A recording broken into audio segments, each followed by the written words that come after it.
Hello YouTube, this is Mike.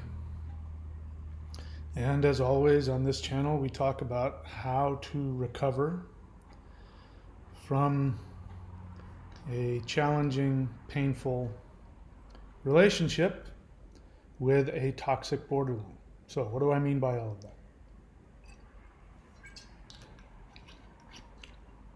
As you know, borderline personality disorder is a mental illness that results in many different things, but chief among them is challenging personal relationships. So this channel is devoted to non-borderlines who have been in or are currently in romantic relationships, friendships, fuck buddies, whatever word you want to use, depending on where you are in that whole thing, with a borderline. I am not a borderline. I am not a licensed therapist. I am somebody who has survived and healed after having been in a romantic relationship with an untreated, undiagnosed, toxic borderline. I use the word toxic because this channel and this video is not designed for you if you are a borderline who is in therapy and or has the ability to have loving, healthy, successful relationships. I'm not talking about you. This video is not for non-borderlines. If you're with a borderline and everything is going great and you're happy and the relationship is good, I am not talking about you. Please don't send me negative messages telling me how I'm stigmatizing you. Can't be any more clear than that. I'm talking about being with an undiagnosed, untreated, and toxic borderline. Okay? And so today I want to talk to you about what you think you know and what is really going on and why these relationships are so confusing, so deceptive, why they're so addicting, and why ultimately they're so incredibly tragic and destructive for everybody. So in order to understand that, we need to understand that there is this thing called the unconscious mind. You're listening to me now with your conscious mind. You think that you are making decisions, that you are making judgments based on conscious awareness. You think you are consciously aware and you are accurately interpreting what I'm saying, how I'm saying it, and you're objectively able to look at things and make decisions and then take actions based on those objective decisions. This is your experience of the world. This is called your conscious mind. You have an unconscious mind. People use the word subconscious a lot. Most of the time when people use the word subconscious, they mean unconscious. Unconscious is exactly what it sounds like. It means you are not conscious of it. So I don't know what the exact percentage is. Let's just say, for argument's sake, that 15% of your mind is your conscious mind. The other 85% is your unconscious. Now, your unconscious actually holds all of your core beliefs, your core assumptions, your programming about everything. I mean, perfect example. We've got, in the United States, almost a 50-50 split down the middle, where half of the country believes that the current supposedly outgoing president is a complete, total nut job and a liar and a thief, and the other half thinks that he is amazing and wonderful and good and he's fighting for their freedom and he's done all kinds of good things. How is it that people that can have completely diametrically opposed opinions of somebody? It's called the unconscious mind. That people are making decisions and having reactions based on their unconscious programming. And then there's things called projection, which is you unconsciously project on, we all do it, you unconsciously project onto other people your experience of yourself, your feelings about yourself or your fantasies or both. And this is really what relationships, a true relationship will go through a scenario where if you have a romantic relationship and you guys fall in love, you become infatuated, regardless of how healthy you are, the first 6 to 9 months is all transference and projection. And the universe, evolution has built us that way, because if we didn't do that, we would never get into relationships. Because, what happens is you have to create a bond. And then after you've created a bond, right around 6 months or 9 months, again, I'm talking about normal relationships, right around 6 months or 9 months, then you see that there's a jostling, or that's when people break up. Because after 6 to 9 months, if you're a quote healthy person, you start to, then your projection or your transference starts to fade, and you start to see who the other person really is, and vice versa. And then you have to go through a whole new dynamic of deciding whether or not you want to be with that person or not. So when it comes to relationships with borderlines, we are dealing with purely unconscious connections. You think you're having a conscious connection with a borderline. You're not. You are 100% operating from your unconscious childhood programming. And of course, the complete same thing is true with the borderline. In fact, more so. It's very, very challenging and difficult and unlikely for an untreated toxic borderline to see anything or anybody outside of their unconscious programming.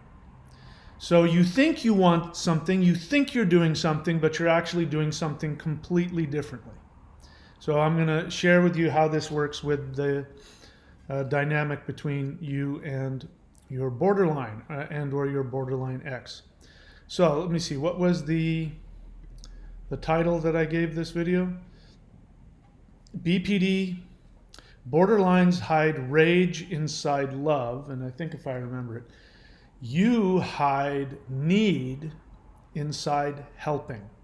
So let me just give you the assumption, which I'm introducing, and then I'll explain it. The assumption that I'm introducing here is that this is really about you. First, we all know this. You find this out very quickly, because the truth is, we talk about how inscrutable and how confusing the borderlines are, but the truth is they're extremely transparent. After you've been with them for a little while, it's incredibly transparent exactly what's going on. Anybody who's not connected with a personal agenda, meaning wanting to get love from somebody, if you don't have a personal agenda and you just watch from the outside, you go, wow, that's really clear. This person is full of rage, and when you get close to them, they will show their real feelings about relationship, which is pure destruction and rage. But for some reason, which we'll talk about why, the codependent continues in the relationship despite being told over and over and over again that what they're going to get from the borderline is they are going to be punished, horrifically punished, for loving them. You love the borderline. The end result of loving the borderline is they punish you severely. And I'm going to explain to you as best I can my understanding about that. So I heard some great, doing some research, I heard a couple of phrases which I thought were really great. One was that the borderline is a failed narcissist. It means that the borderline, because of the abuse that they suffered, the neglect, and their attempt to save themselves in that horrific scenario that they lived in and were raised in as infants and toddlers, they tried to become narcissists, but they failed. So a narcissist is a borderline who successfully puts up this firewall of, you will never touch me. You will never get to me. You will never hurt me. And so the way they do that is through their narcissistic abuse, manipulation, control, lying. They don't have any empathy for you. They don't have any care for you. You are an object to meet their childish needs without revealing themselves or making themselves vulnerable in any way, which is why borderlines love being with narcissists. It's for that very reason. They never get fully stimulated to rage and split because the narcissist will never truly love them. However, I have to say this. What I've seen is that the narcissist will eventually lose because the borderline will eventually find a way to get them vulnerable enough, and they'll get the narcissist to finally become open and vulnerable. Now, the borderline will go through horrendous abuse until they get to that point, but they'll be very patient and wait till that, because what they're redoing is they're replaying their childhood scenario with their narcissistic parent. And this is their unconscious desire. Their unconscious desire is to finally unmask the narcissist as a vulnerable borderline, just like they are, and then destroy them. So what I've seen, this was true with my borderline ex, she had a long relationship with a narcissist, and she eventually wore him down. She went through horrific abuse, and then finally wore him down until she got him vulnerable enough, and then she discarded and destroyed him, which for a narcissist is actual death. For a narcissist to get to the point to actually have access to their vulnerable feelings is not like you and me just looking at somebody and going, you know what, I really like you, and you know what, I think I love you. No, for the narcissist to do it, it means that they have been wrangled and manipulated and forced into a way where they have no way out but to take their armor off, and then the borderline goes in for the kill. And what they're doing is they're playing out their rage against their parent. Now, they do it to codependents. They don't have to go through that dance. They just keep killing you slowly and slowly over time until there's nothing left to kill. But they're still doing the same thing. Anyway, I forgot where I was going with this. I had a train of thought, and as always, I went down a tangent. So anyway, borderlines hide rage inside of love. Now, they're not doing this consciously. Remember, consciously, when they're love bombing you, they mean everything they're saying and doing. It is not an act. They're not doing it to set you up. Consciously. They have no conscious intention to do that if they're a true borderline. I'm not talking about NPD narcissists. I'm not talking about that. And the codependent, which is you, if you've been in a relationship, I mean, my mind is blown. I'm reading things continuously. People have relationships with borderlines for decades, 30 years, 40 years. And I say to you, once you understand the dynamic, what you understand is that the final discard will come. The longer you are with them, the more horrific, painful, abusive, and psychotic the discard will be. So the longer you stay with the borderline, with the hope that if I just stick around and if I figure out exactly how to love them, and we'll talk about this dynamic, why you do that. It's just crazy that you do that. I know, because I did it.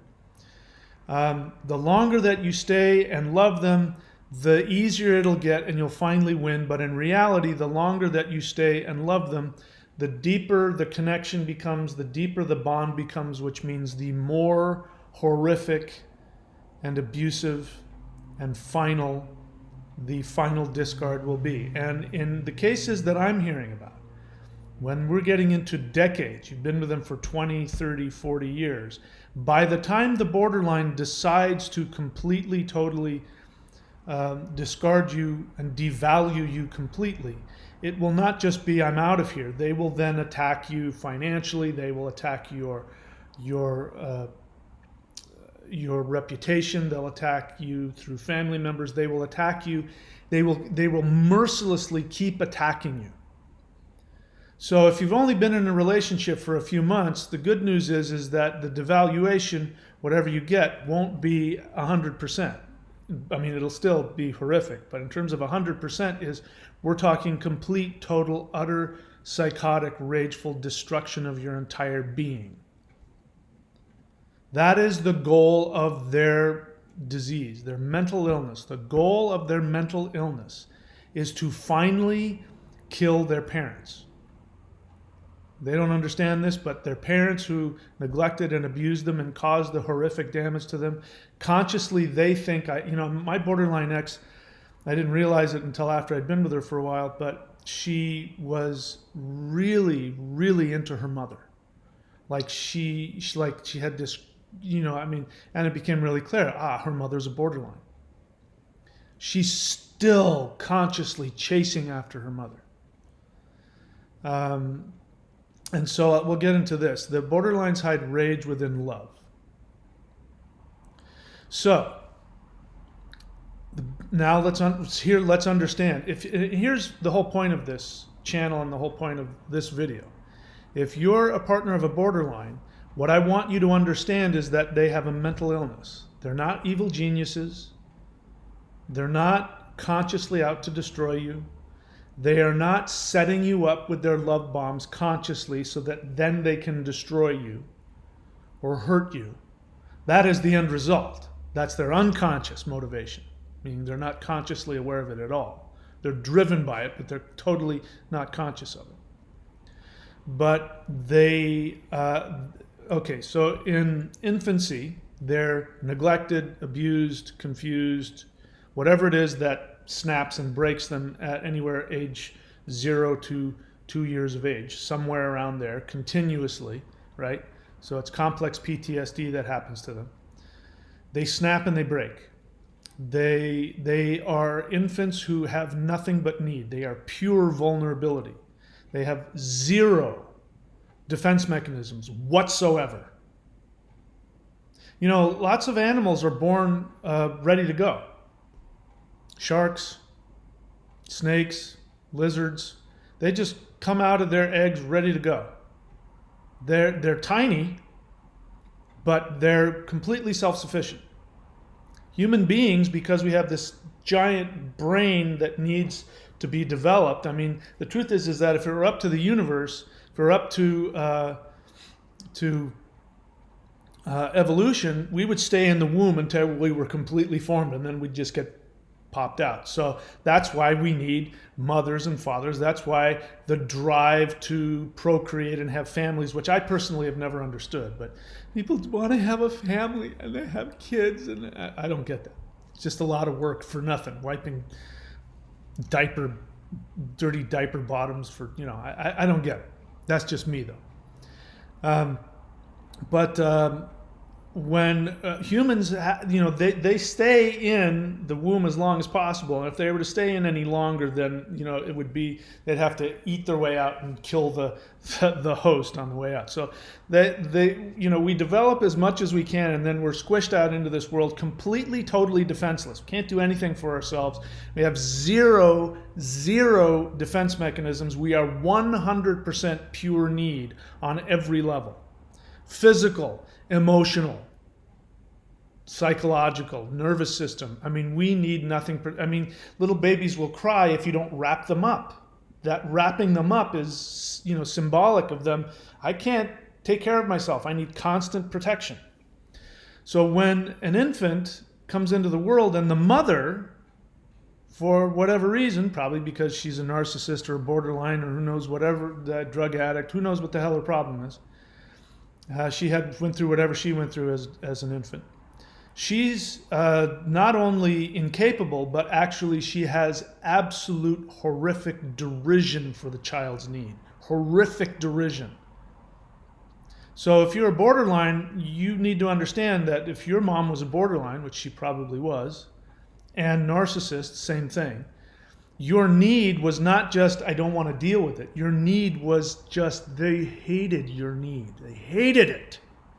Because it reminded them of their need, because if they're a narcissist, then they have this firewall, which borderlines also have this firewall against their need. They have this firewall that if they feel their need, the feelings of need and vulnerability will kill them. The intensity of those feelings will destroy them. I'm not saying that symbolically. I mean, if they were to fully feel all of their unresolved, childhood, infantile needs, it would kill them. That's what happens to infants, by the way. If you have zero interaction with an infant, even if you feed it, clothe it, wipe its bum, do all the things that you do to keep it alive, it will die. The need for love and attention will kill them. So now you understand why your borderline goes from one moment to saying, you're the best, I love you, I hate your guts. Because it starts to kill them. It's not just fear of abandonment, it's the intensity of the need. You put the intensity of the need of an infant that's been damaged into the body of an adult, those feelings are life-threatening. That's why they do it. You want to know why? Why do they do it? That's why they do it. If you can get that into your codependent head and get yourself out of the way, which I'm going to help you do, and get yourself out of the way, you won't be angry, you won't be upset. You'll go, well, of course they can't love me. No wonder. I'd do the same thing in that position. Of course they can't. And then with love and with acceptance, you go, yeah, can't do it. We can't be together. Anyways, I wish you all the best. You should check out, getting help for BPD. I love you. I'll miss you. Gotta go. Bye. You will do it without thinking twice about it, but you don't know that. If you did know that, you wouldn't stay. You don't know that, and I'm going to tell you later why you don't know that. So, borderline is like that, and so what happens is they try to become narcissists. The narcissist, for whatever reason, I think it has to do with multiple things. I think it has to do with testosterone. Men become narcissists more often than women. And I think it has to do with perhaps, I don't know, maybe the time factor, who knows what. Maybe they were a little bit more developed, and so they were able to create a fully fledged defense mechanism of, you'll never touch me. The borderline didn't. They tried to put that wall together, and they, like Donald Trump, were incapable of building the wall. They couldn't build the wall. So their vulnerability is not a choice. And they hate it. And they hate themselves for it. They hate themselves for allowing themselves to become vulnerable. Now, you as the...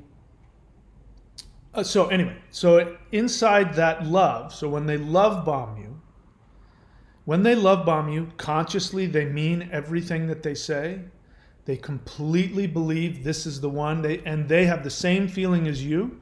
When they meet you and they go, oh my God, you're the one, you have no idea what I've been through, right? You've heard this talk because you've done it with them as well. You have no idea what I've been through. That last guy I was with, who I just broke up, in fact, I have to text him right now that I'm breaking up with him. I'm breaking up with him. He was just so bad for me. And then the guy before that, and then you have no idea, this narcissist I was with, oh my, and you're finally the one that's really gonna, they mean it, they believe it, and you believe it. You have the same feeling because they come at you with the purest, most honest, most sincere, seemingly most authentic love you've ever experienced. Because it is the absolute, unfiltered vulnerability, need that comes from an infant. They are full adults, so they sexualize that. And they have a vocabulary, so they use the vocabulary of an adult. And you think you've met a saint. I thought that. I thought, oh my God, I've met a saint. The first time in my life I've met somebody who has zero negative reactions to their loving feelings. Oh my God, she's a saint. I have to have this woman. Of course, it didn't hurt that she was, 17 years younger and was a nymphomaniac. But we'll put that aside for now. But the love you feel is unbelievable. That's why afterwards you want to say that they're evil narcissists, because that helps you separate. But the truth is, in that moment, they're not evil narcissists. They are infants, toddlers, with pure, innocent need being expressed as love. And what is hiding underneath that is the murderous rage that they rightly feel. So borderlines, you have every right to feel the murderous rage that you express, unfortunately, towards well-meaning people. You should have that rage. Unfortunately, you weren't given the opportunity to have that. And what happened is, because this happened to you at such a young age, you have zero experience of tolerating your own feelings. So what everybody must do is individuate.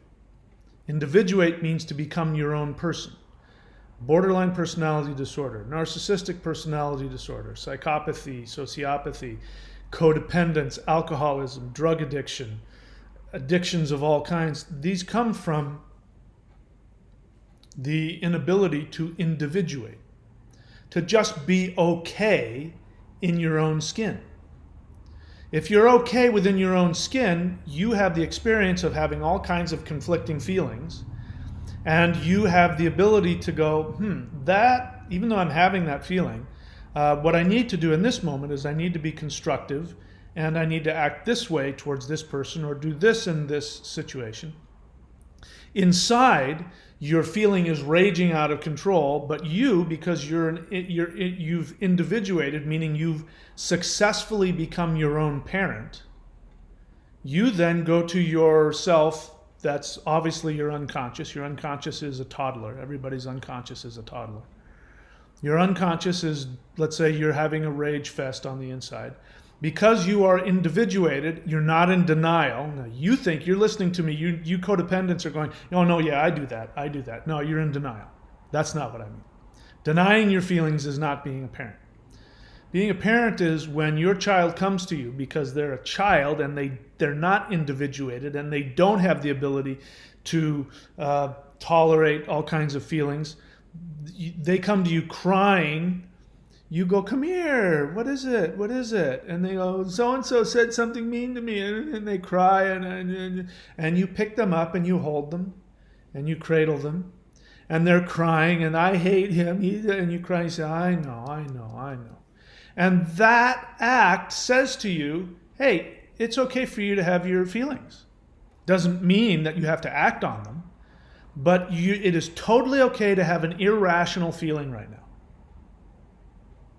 And your parent loves you through it, you wipe your tears, that gets programmed into your unconscious, and then you become a healthy adult, and then when somebody does something, like cut you off on the freeway, your response is to first have fear and then maybe a flash of anger, and then you go, oh, everybody's okay? Whew! And then you stay away from that driver.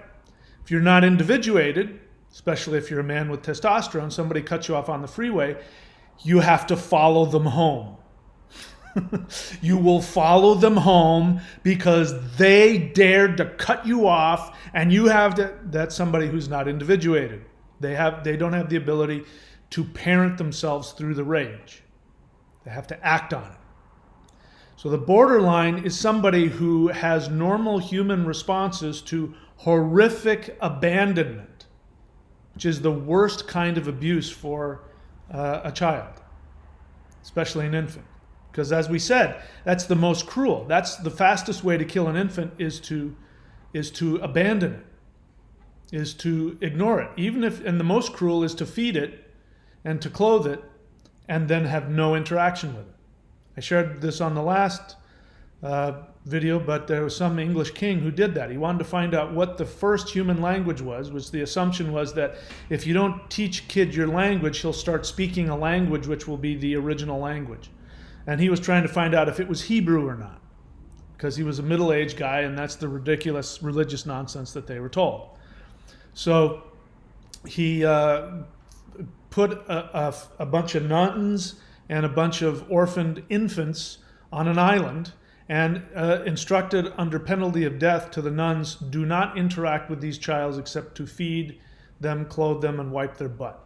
Other than that, have zero, do not talk to them, do not touch them, do not interact with them. And all of the infants died. It's the worst kind of abuse. So this is what your borderline is dealing with. Got me? They are dealing with that. And they have very, very understandable murderous rage towards their parents, who were horrifically cruel to them, at the very least, by neglecting them. So that rage, because they're not individuated, that rage, they are incapable of consoling themselves. They are in a constant scream, cry fit. They are incapable of consoling themselves. But because they're still infants, they're still trying to get the love of their parents. Now, there's this split, it's a good word, there's this split,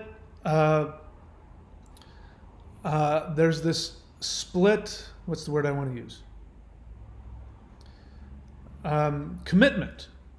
Because they're infants, they must commit to their parents, even though their parents are the worst thing in the universe for them. They must commit. They must give loyalty to their parents, because that's how we're built. We're built to survive, and survival means your parents are the ones who are going to keep you alive, so you must give your loyalty to them. Religion, especially, this is why Abrahamic religion is, codependent narcissism. I mean, that's where it's just the perfect expression of codependent narcissism. I talk about that a lot on my other YouTube channel.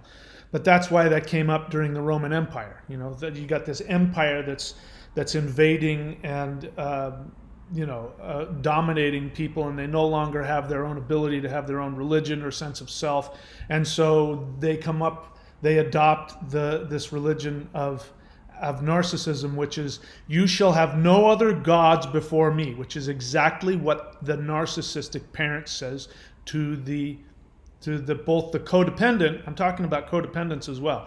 Everything I'm saying about borderlines is true to some extent to codependence, which is why you're listening to it enraptured. Why it's like, because we're talking about you too.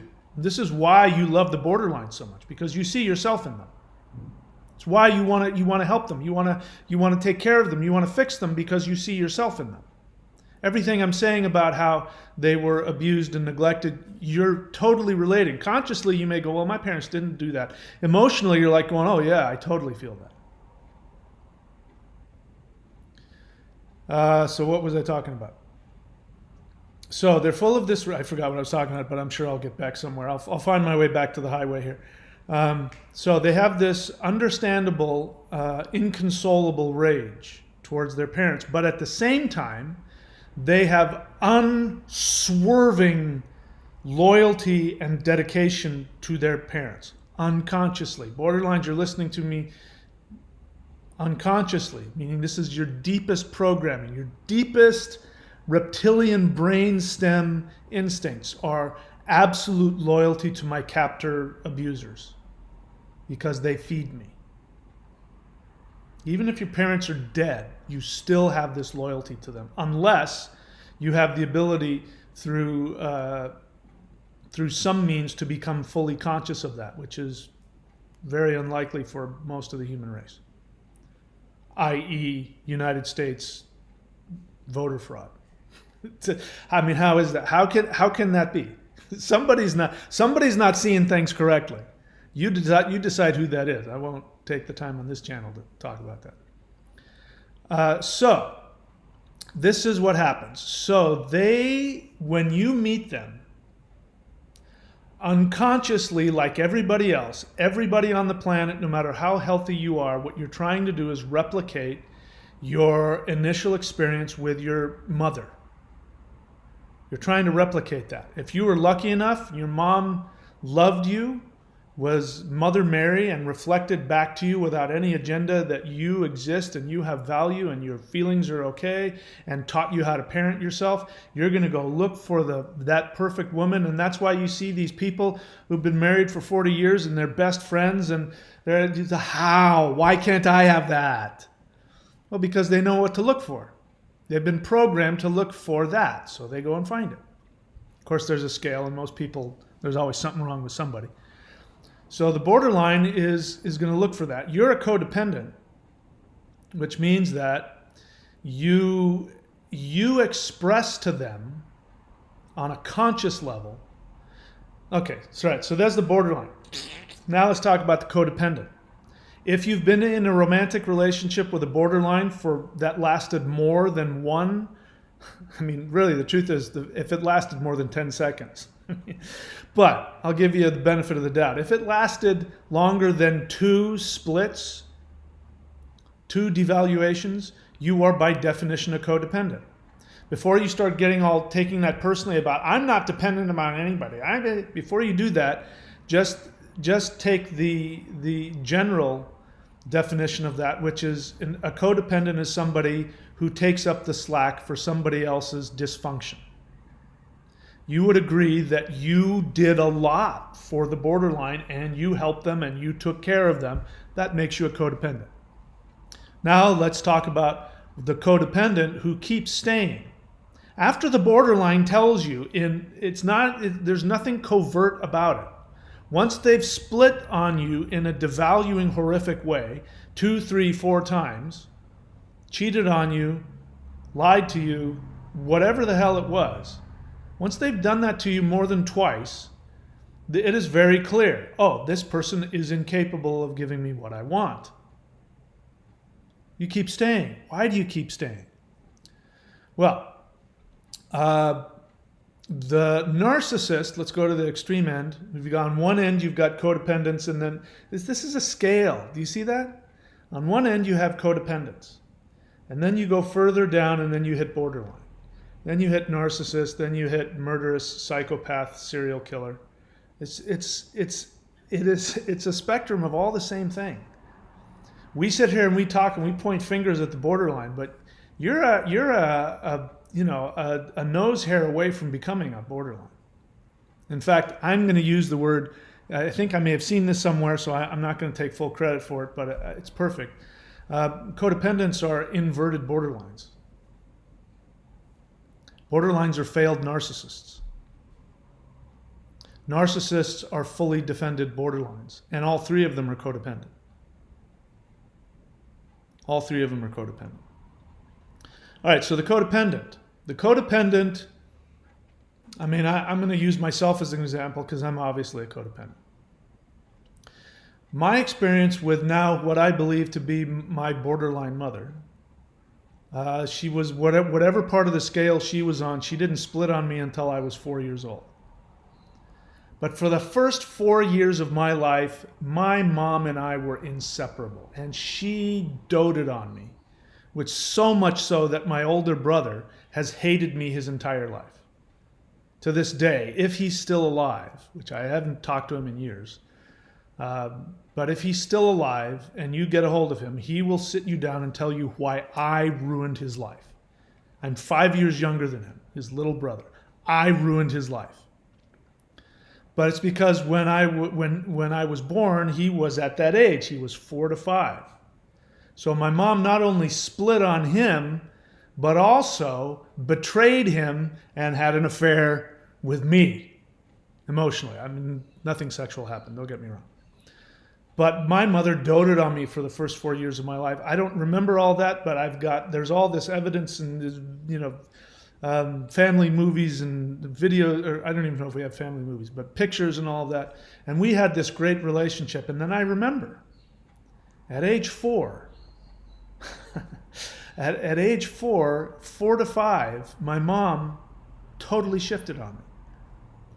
I shared about this. I was in the backyard with my next door neighbors, right? And we were going to sleep over in our backyard, and we were on our cots and in our sleeping bags, and the sun wasn't even down yet, and we were in the sleeping bag, and we were unbuttoning the Levi 501 jeans because they make that snap, and we were laughing because it sounded like farts, and we thought that was really funny, and we were laughing.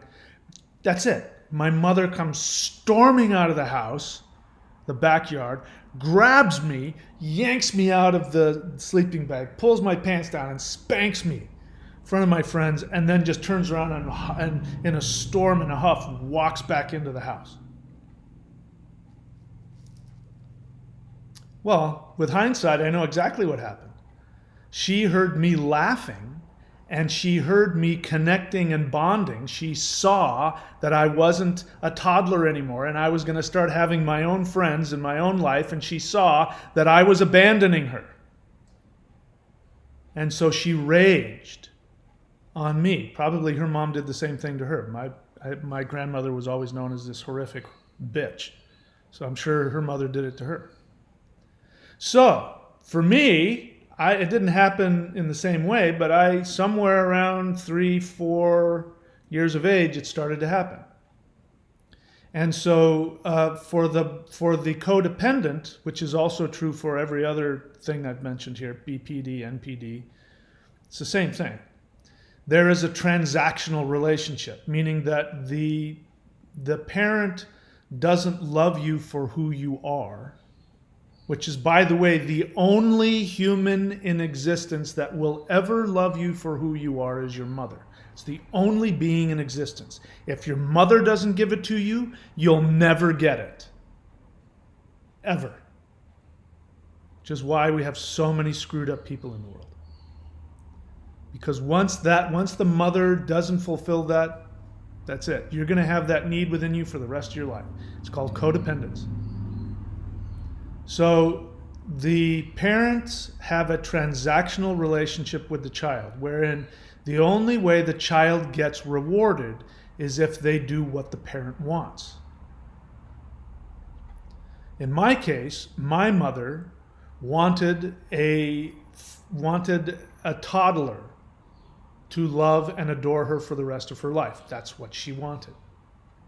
I didn't do that, so I got punished for that. And the rest of my upbringing was dealing with the punishment of that. And my brother, of course, he was the unconscious arm through which my mother tortured me. He ended up acting out all of her unconscious rage towards me for growing up. And then after that, he became my abuser. And of course, then there was my father. And my father's transactional relationship with me was I couldn't embarrass him. He was a genius. My father was a genius. He was instrumental in the space race. He, at one time, it may still be true, he designed more satellites than any one man in the world. His satellites are still in the Smithsonian Institute. Doesn't have his name on it, but they're still there. They're still trying to figure out his physics and equations. He was a genius. He was also an alcoholic. But because of his background, my job was not to embarrass him. And the way that I would embarrass him is if I became smart and successful. I was supposed to be smart, but I wasn't supposed to be successful.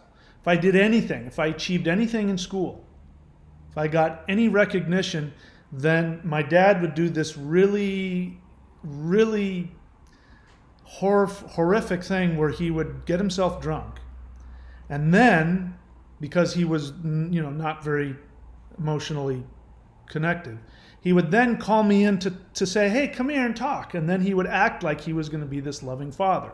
Being the codependent that I was, starved for parental love, I would be 100% into it because, daddy's going to talk to me. Daddy wants to know what I'm doing with my schoolwork.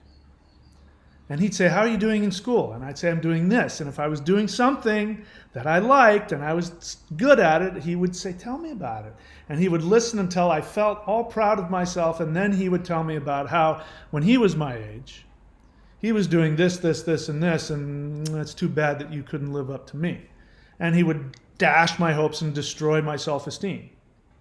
So the transactional relationship with my father was I had to be mediocre. I had to be smart, but I couldn't accomplish anything. And so this is where the codependence comes from. And at the heart of that is that at no point are you seen for who you are. In the case of my mother, she love-bombed me, as far as I know. I mean, she may have split on me as a little kid. I don't remember. Up till 4 years of age, I don't have any memories. But she love-bombed me for the first 4 years of my life. But she wasn't seeing me. The ideal mother is what you see in the iconography, I hope I'm saying that right, of Jesus and Mary. And when you see pictures of Mary and she's holding baby Jesus, or the one where, Jesus is, she's that one statue where, Jesus is on her legs and she's holding him, as he's dying or dead or something like that. The idea is that, we'll go back to the infant, Jesus holding Mary, Mary holding Jesus. Mary is looking into Jesus' eyes, and the look on her face, what you'll see is a blank look with just the slightest smile and the slightest hint of love. What that represents is that she has no personal agenda. She doesn't need him to do or be anything. Her entire motivation is to see him for who he is. When he looks up, this is why babies want to look in your eyes. Babies will look up in your eyes because they want to see themselves reflected in you. If you have an agenda, they will not see themselves. The message will be that they don't exist. It's a horrific experience. That's the programming. But if you love them unconditionally, as the only person in the universe who can ever love you unconditionally is a mother. Especially when you're an infant. That's the only time it'll ever happen in your entire existence. Other people might get close, but they'll never, ever replicate that.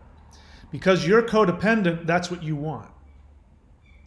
Because you never got that, because your mother never looked at you or unsuccessfully looked at you with pure love, because they weren't able to do that, you never individuated.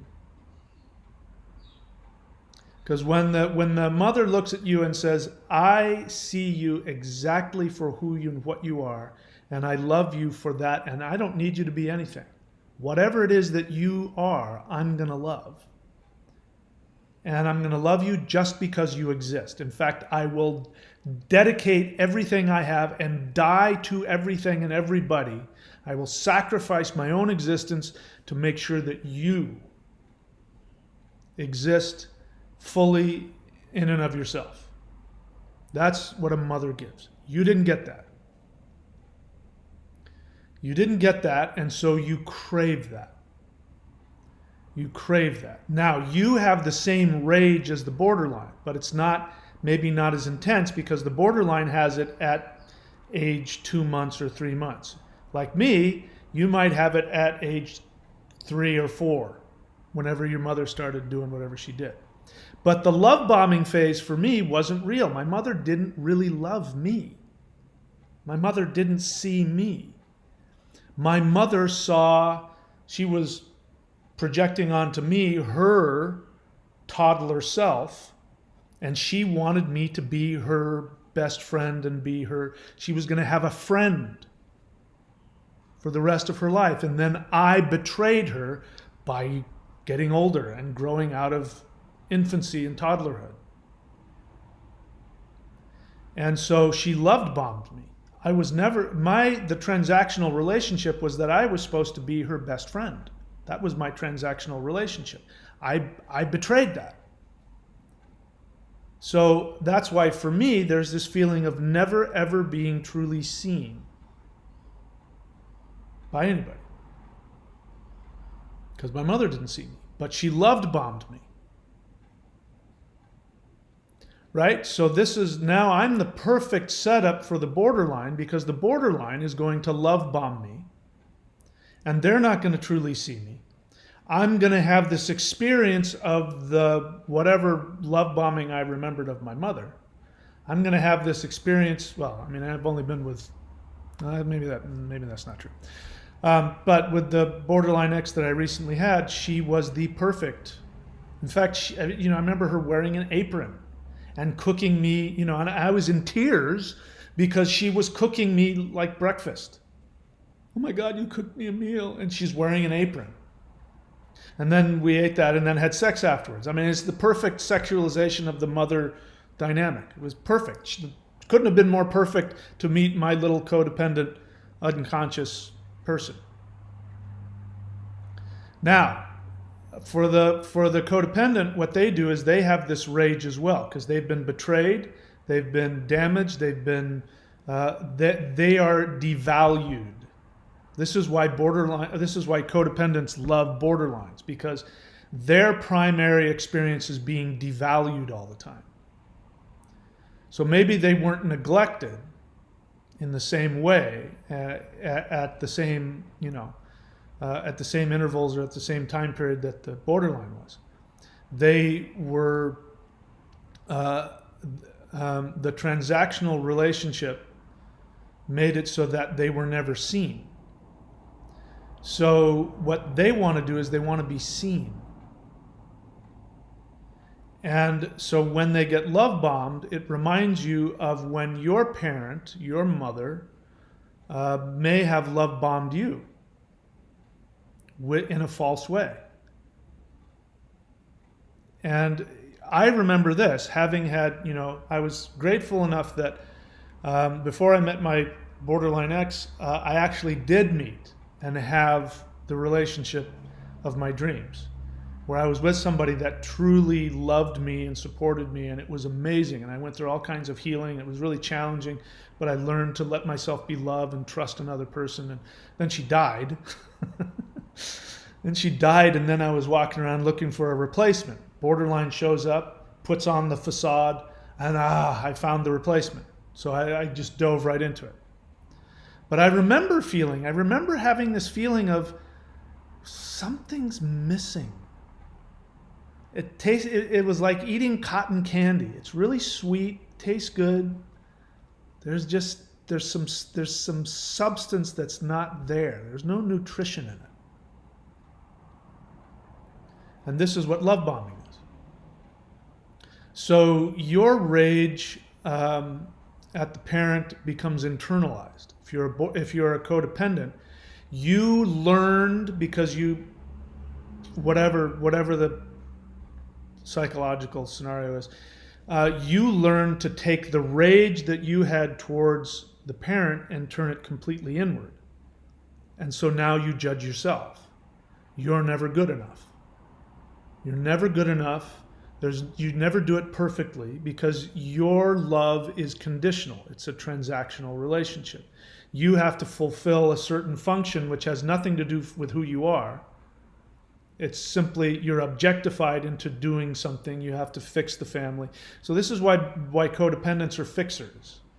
They fix everything and everybody because their entire worth and any reward they're going to get, love, is going to come from their ability to fix whatever problem they're supposed to fix.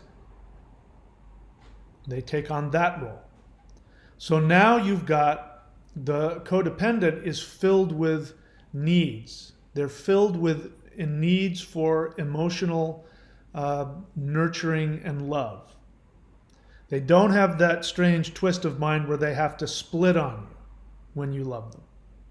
When you love a codependent, they take you hostage.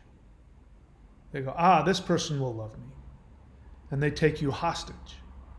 Now, that's why the codependent doesn't have successful relationships, because if they have relationships with people who aren't a borderline, or a narcissist, or an alcoholic, or a drug addict, or somebody like that, if they have a relationship with somebody who's not on that level, then you'll talk to the ex of the codependent who will say, yeah, they were really controlling and they were passive aggressive and they were constantly fighting with me about, I wasn't giving enough time. I mean, how much time am I supposed to spend?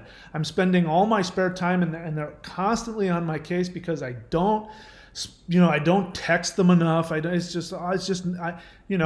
codependent is, no, I gave and they didn't give back to me. And the other's like, person, what else am I supposed to give you? I gave you everything you asked for. Holy crap. Can I just breathe for a second? So that doesn't work, because what ends up happening is when you're codependent and you find somebody who gives you what you need, then you still, it doesn't fix it. And so you have to take them hostage, and you wrestle them to the ground, you manipulate them. Maybe you start telling them that they can't drink, or that they can't eat beef, or that they need to go to yoga more, or we need to go to church together, or let me take you shopping. We need to buy you new clothes. Why are you wearing those clothes? This is the codependent when the codependent gets some semblance of love. So that's not fun. That's boring. Those people are boring. I run into this all the time. I mean, there's no shortage of women out there I could date, but they bore me. They're not exciting enough. Doesn't make me fall in love with them. They're boring. Ugh. So the codependent runs into the borderline. The borderline love bombs them. Oh, and it's just the right kind of sugary, sweet, teeth-rotting love that has no substance to it. You're objectified because your parents objectified you, and when they rewarded you, it had nothing to do with your essence. It had to do with your performance. And so you get this. The borderline shows up and love bombs you and creates a transactional relationship where you have to be the perfect parent. And they're like, oh, hell yeah, I'll do that. I know how to do that. I was trained how to be perfect and meet everybody's needs. I know how to do this. Is perfect. And you're going to love me for that? Not only that, but you want me to control you? Are you kidding me? This is awesome. Not only you want me to tell you how to live? Oh, God, yeah. Let's sit down and I'll tell you exactly what you need to do and how it needs to get done, and we'll get married and we'll do this. And the borderline is yes, and you're perfect and you're wonderful. And then you start to have really strong, loving feelings for the borderline, because the borderline, even though the borderline is an infant, is reflecting the parent, which is what you're really in love with. You want to find the parent who will love you for who you are and praise you for what you do, your accomplishments and everything like that. My borderline ex would praise me for things that, were normally not praisable. Whether it was, physical characteristics, or whether it was something I did or said, or the way that I acted. Everything I did was perfect, even the stuff that everybody else didn't like.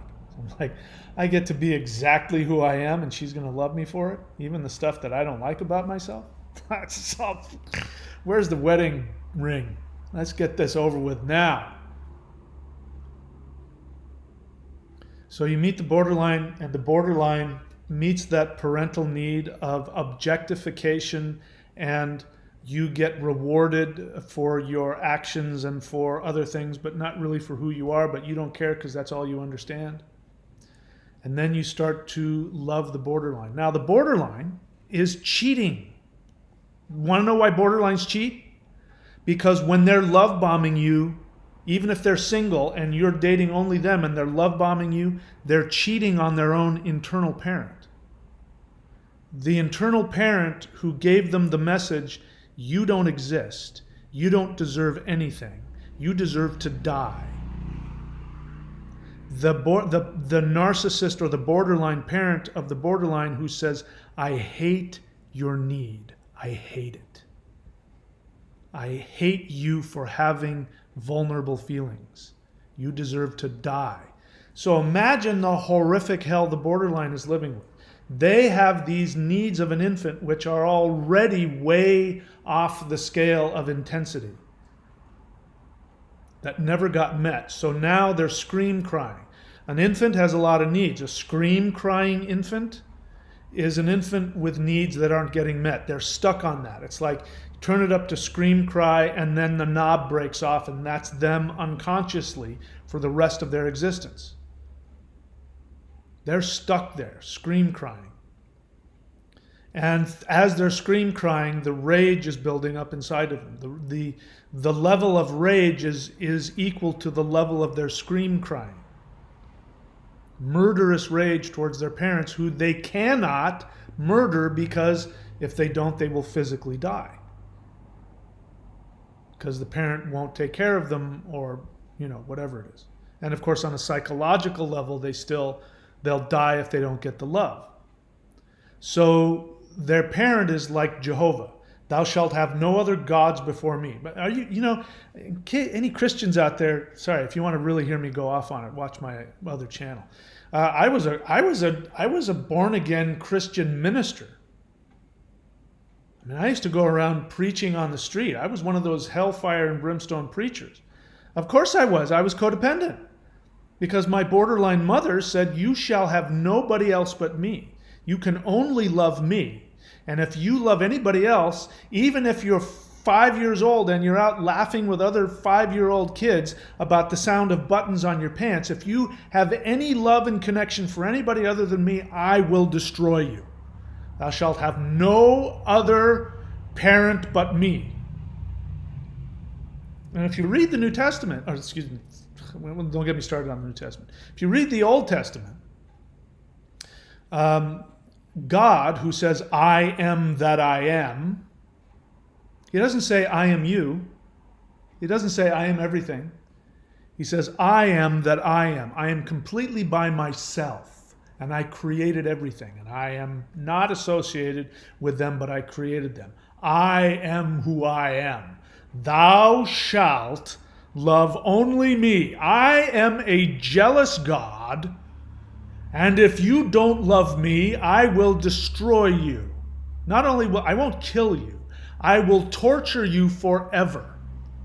I will send plagues to you and 7 of your generation. Your innocent descendants who don't even exist yet, I will curse them because you didn't love me. And there's a passage, I don't know where it is, but there's a passage where God and Moses are talking. And God says to Moses, he says, it's just so obvious. He says to Moses, he says, you either love me or you hate me. If you follow all of my commands, meaning if you follow every single one of my commands perfectly to the letter, you love me. Now, he doesn't say, if you refuse to follow all of my commands, or if you refuse to follow any of my commands, you hate me. He doesn't say that.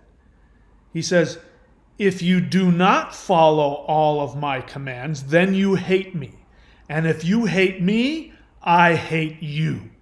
And if you hate me, I will put boils on you. And he won't kill you. He will torture you forever. Christians did one better. They created hell. And they said, no, he's not going to kill you. He's not going to snuff you out. He's going to put you in hell and torment you for eternity. Eternity. It'll never stop. Because why? Because you didn't accept his son. You didn't go and call him by the right name and get the right religion. These are your parents.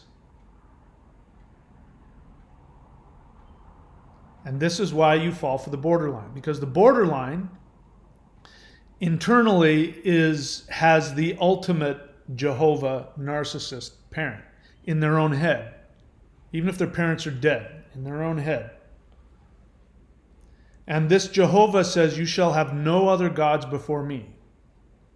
Now this Jehovah parent doesn't love them. They are a scream-crying infant, which means they don't have the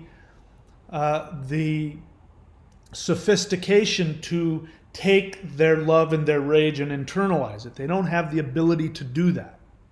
They haven't grown enough. You as the codependent, your abuse happened later or was muted in some way where you had the ability to have the sophistication to take your rage and self-hatred and shove it inward and then, become the fixer. So that's why you have to fix. People on this channel, they say, no, I'm not a codependent, I'm an empath. And then you read, what is an empath? Go on YouTube, find not what the actual empath is, but what a YouTube empath is. You're going to find out an empath is somebody who has to help others. If I'm walking down the street and there's somebody in pain, I am drawn to the person in pain. I have to help them because your transactional relationship is to make sure your parents aren't upset at any time. And anybody can be your parent, so you better fix them because that's your whole worth is in fixing people. And you don't understand your drive to fix them is driven by your internal rage towards your parents. So you hide your rage by helping. This is why codependents are so passive-aggressive. While they're helping you, they are passive-aggressively devaluing you, controlling you, manipulating you, taking you hostage. The codependent devalues you so that you have to stay with them. Now, the borderline devalues you for a different reason. The borderline devalues you because their internal parent knows. When they fall in love with you and they love bomb you, their internal parent says, "You are betraying me. How dare you love somebody else?" Now, that it doesn't kick in until you actually love them back. You love the borderline back. Your love bombing goes past and you actually start to then feel, it starts to turn into a bonding experience. A bonding experience means commitment, regardless of what you say. Oh, we're just fuck buddies. But once you start to bond emotionally, that's a commitment. And once that commitment starts to be created, the borderline becomes deathly afraid of the parent who is now going to punish them. And for them, being punished means to be wiped out of existence. Not the codependent, their punishment is to be criticized, do it better. The borderline punishment is, I must now wipe you out of existence. You do not exist. So what does the borderline do? The borderline then acts out. They want to be with you. Here's what's so confusing and horrific and painful for everybody. It's painful for me just thinking about it. The borderline doesn't split on you because they've decided they don't love you. They love you more than they can comprehend. The real love that you start to give them is finally waking them up to being a human and having love and being loved. It is simultaneously the most amazing and most horrific experience of their entire existence. But their borderline narcissistic parent says, you can't ever love somebody else. You're betraying me. I'm going to wipe you out of existence. So what does the borderline do? The moment that they become aware that the bond is happening and they start to bond with you, they must, for their own survival, listen to the impulse that is now going to drive them.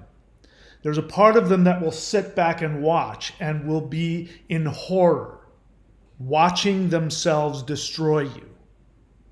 But they can't help it. That narcissistic Jehovah has a gun to their head. And they have no choice but to kill you, because if they don't, Jehovah will throw them into hell forever. So they must. The impulse comes up, and they must. And they'll watch in horror, or they'll dissociate. It'll be so horrible for them to watch them destroy the one person in their mind that is truly loving them. They have to dissociate, or they have to sit back in horror and watch as they commit murder on you in the ways that their internal parent does to them. This is why it is inevitable. If you get close to a borderline, if you give them what they think they want, which they really do, everybody does. If you give them what you want, because in your mind, if somebody loved me this way, I would take them hostage and I would love them forever. So I want the borderline to take me hostage and love me forever. And I'm going to do that by loving them. I'm going to love them. I'm going to support them. I'm not just going to love bomb them. I'm going to support them in their pain. I'm going to be there for them. I'm going to drive them to the hospital. I'm going to buy them computers and cars. And I'm going to do everything, every unreasonable childish need they have. I'm going to show them that I'm there for them because my parents didn't do that for me. And I'm going to do that for this borderline because this borderline reminds me of me. And I'm going to give them what I want. And once they feel it, they're going to do what I would do. They're going to turn around and they're going to take me hostage forever. And then it'll be the two of us in codependent bliss for the rest of eternity. That's what you think is going to happen. And they don't. They devalue you.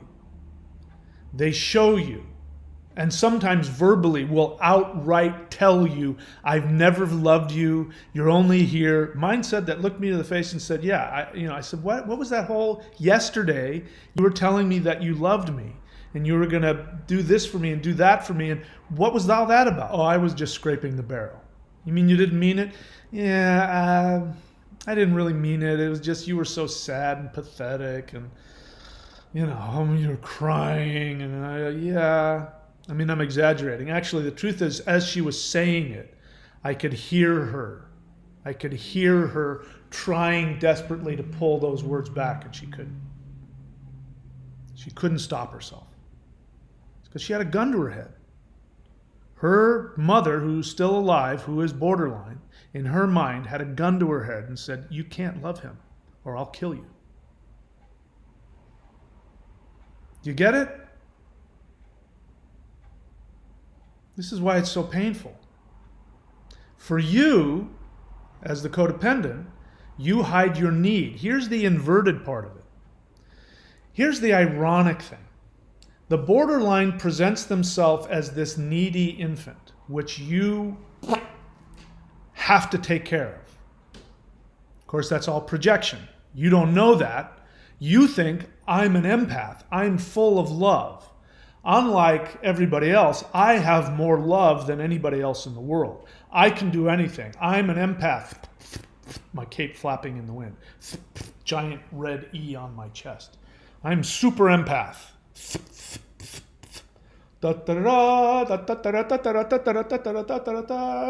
And all of the puppies and the kittens are surrounding you and meowing and wagging their tails because you love children and you love dogs and you love cats and you love all the helpless. In fact, I stand up for all of those who can't stand up for themselves. I do it selflessly.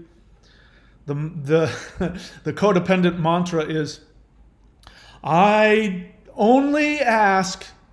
I can go right now into my comment section on my channel and I can find numerous, and it won't be the last, of people saying, all I asked for, I don't ask for much.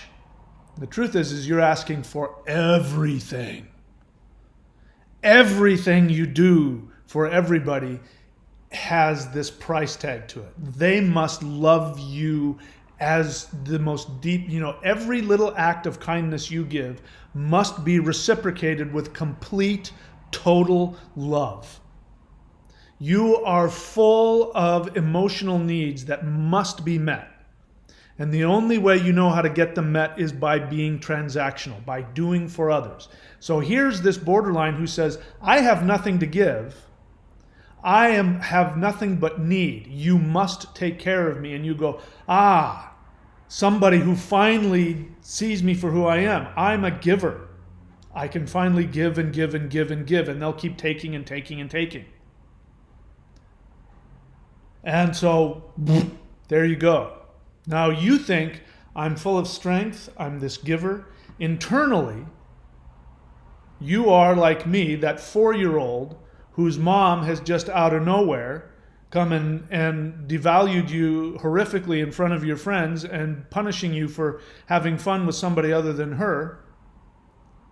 And you desperately want mom to love you.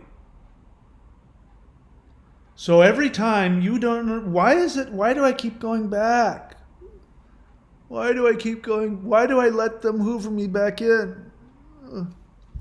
Because it's a chance for being a transactional individual.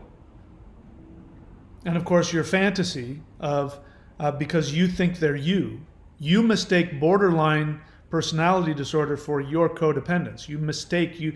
This is why people keep asking me, why do they do this? Why do they do that? I'm going to answer some questions right now. Why do they do that? The only reason you ask that question is because you think they're a codependent. You think they're just the extreme codependent that is so desperate for love that if you just give them love, they will take you hostage forever. They're not.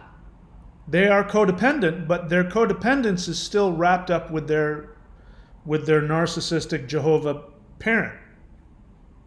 Not you. You are the person they are having an affair with. That's all you are. That's all you will ever be. You will never be their true love. I mean, think about it. Their parent, they're an infant now. The infant must worship the parent as God. We all did it. Because to the infant, the parent is God. So they're worshiping their God, the parent. You come along and you give them what the parent is supposed to. So you're the Jehovah worshiper who finds Krishna.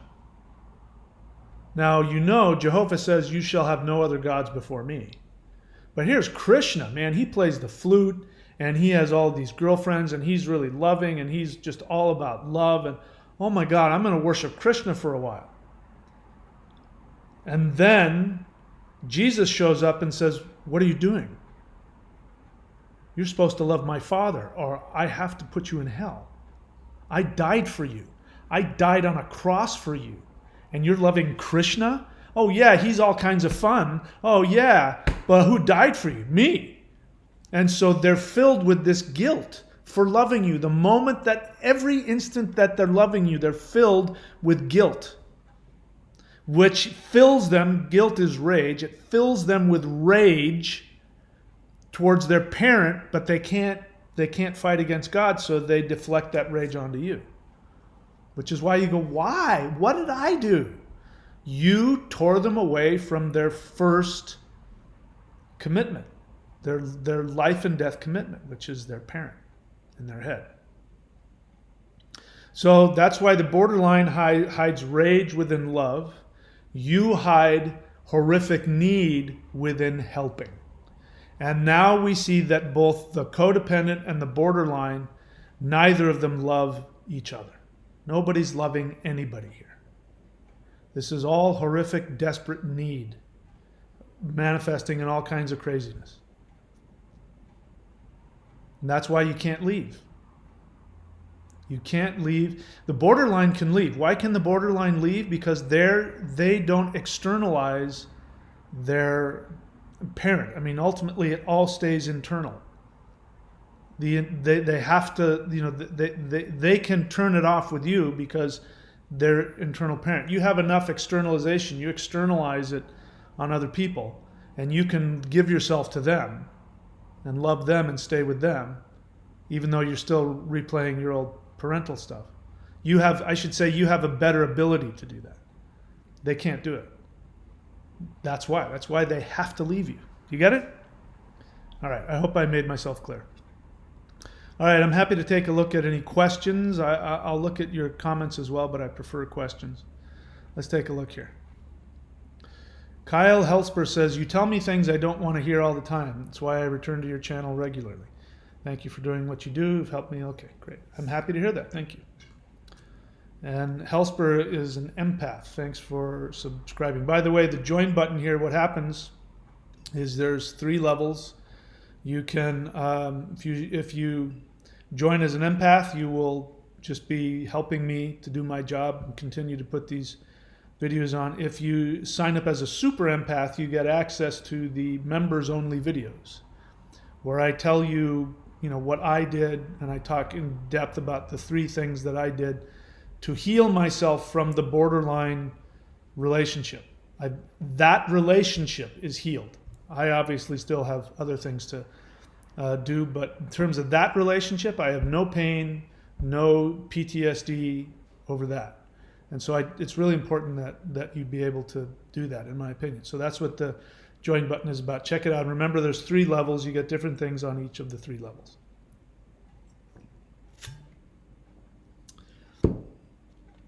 Dan R. Bjorn Gronvik.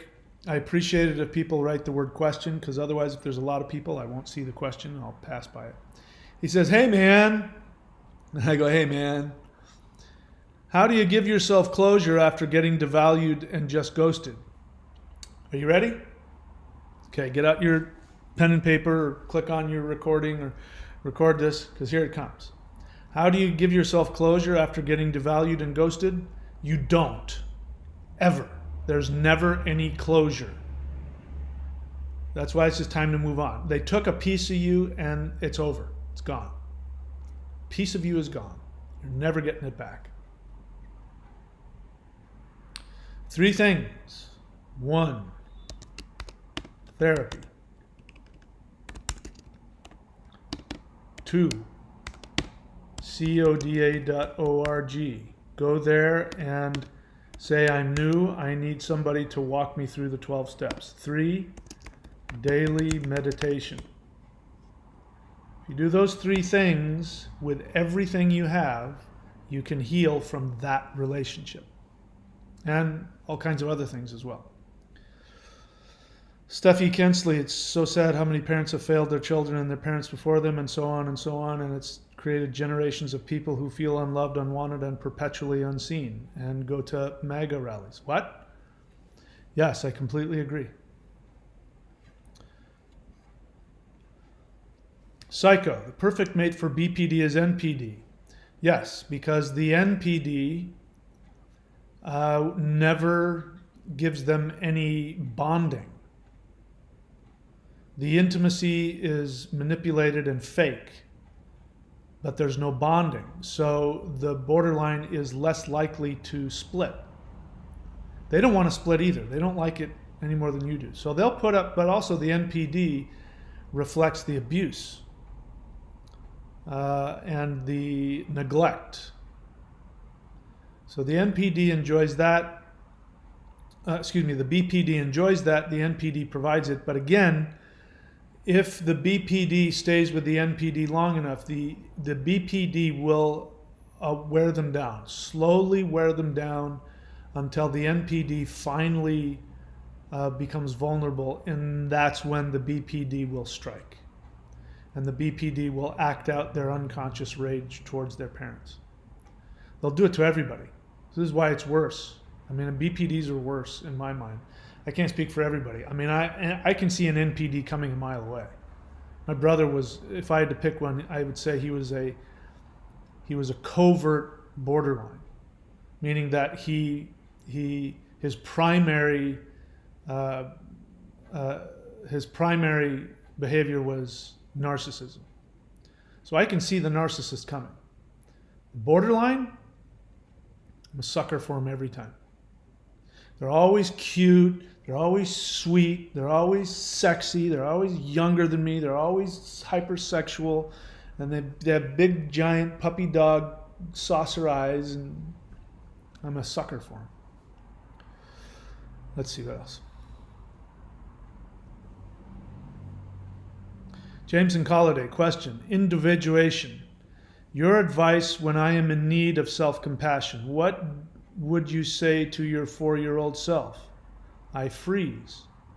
That's interesting. Well, the first thing I would say is to, when you freeze, to acknowledge that. Wow, I'm really afraid.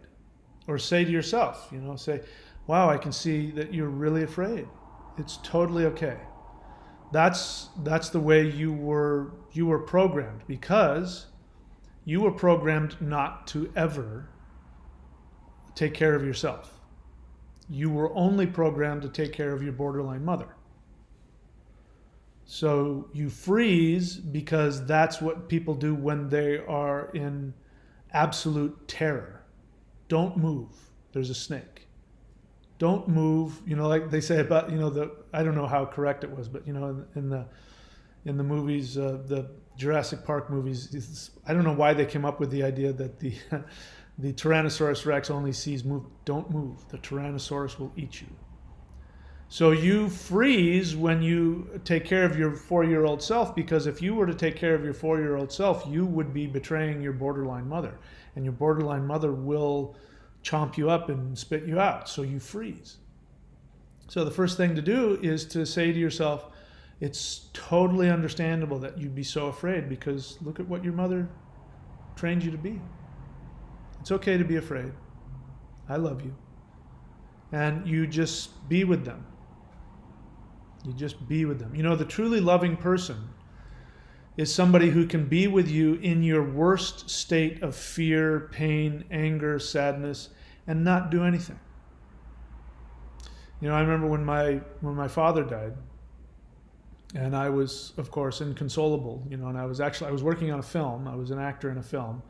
And in between shots, I'd go and sit by myself, and sometimes I would be sobbing, and my body would be, heaving with the sobbing of the, what happens when you're in mourning. And everybody would try to come over and fix me. Oh, it'll be okay. Oh, you'll be all right. There's behind every cloud is a silver lining, and that's not what I needed. I just needed somebody to be there with me and hold my hand. And my co-star in the movie, I didn't remember it, but I had done that for her. Her brother had died, and I would just sit next to her and hold her hand, and I wouldn't say anything. And she remembered that, and so she'd sit next to me and she'd hold my hand, and I told her how amazing she was, and thank you for doing that. She says, "You don't remember, do you?" I said, "Remember what?" She said, "You did that for me." So when everybody else was trying to fix me, you just sat there with me and didn't talk me out of my feelings. So your 4-year-old self freezes, sit down with him, hold his hand. Say, "It's okay, you can freeze all you want. I'll be here waiting for you when you're ready to talk." Robert Wilco. Question. See, so now even your question here, at the end of your question, you say, should I look into healthy parenting so I can better answer that? I mean, it's a great question, but I feel in that also, how can I talk myself out of doing that? How can I do it better? Well, you're doing it just fine. I mean, that's what happens. It's an inaccurate reality. Objectively, your mother isn't there going to do any of that to you. But internally, you've been trained to feel that way. And if it were real, and you were surrounded by snakes, and if you were surrounded by Tyrannosaurus rexes that would chomp you up if you moved, it makes perfect sense to completely freeze. Don't do anything. So you don't beat yourself up for doing what makes sense. This is what parents do. Little kids come to them, there's a monster in the closet. Well, you don't shame the kid for, there's not a monster in the closet unless Uncle Schmendrick is in the closet waiting for you. There's no monster in the closet, and you know that, but you don't go, "Shut up." You don't do that. You go, "Ooh, tell me about the monster." And he says this and this, and wow, did you read a book? Yeah, I read the book, The Tyrannosaurus Rex Borderline Mother. And you go, "Oh my God, that's such a scary book. Let's go take a look. I'll walk with you." So you hold the 4-year-old's hand. You say, "Don't worry, I'll protect you. I'll protect you from the borderline Schmendrick monsters in the closet." And you open it up, and no, there's no monster there. You don't talk little kids out of their feelings. You let them have them. So you don't have to do it right, Jameson. You don't have to do anything. Just be who you are. That's all you got to do. Just be yourself. And love yourself through it. And you're smart enough to know that there are, other ways to handle any situation. And you'll, once you individuate, which means loving yourself in your feelings, then you'll be able to go into scary situations with scary people, and you'll be able to have all those feelings, and you won't need to do anything. You won't need to fix them. You won't need to react to them, run away from them, whatever. Ideally. That's, of course, going to take some time. I haven't got there yet myself, but we're working on it. Robert Wilco, question. How do you deal with flying monkeys and a vicious smear campaign? All right, so it's an interesting question. There's other questions like that. Somebody asks a similar question. I'm looking at the comments on my channel right now.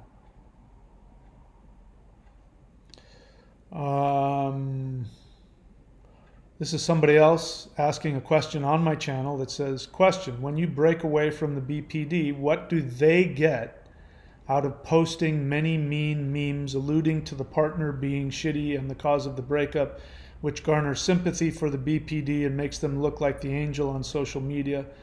Then if you ask them about this, I guess the borderline, they deny the meme being about their ex-partner. What the fuck? I'm 2 years out. Initially, I did blame my BPD partner for all the pain. During all of my research and therapy, I finally looked within myself. Okay, let's see. So I was just curious about your thoughts about the BPD using social media as a target for their exes.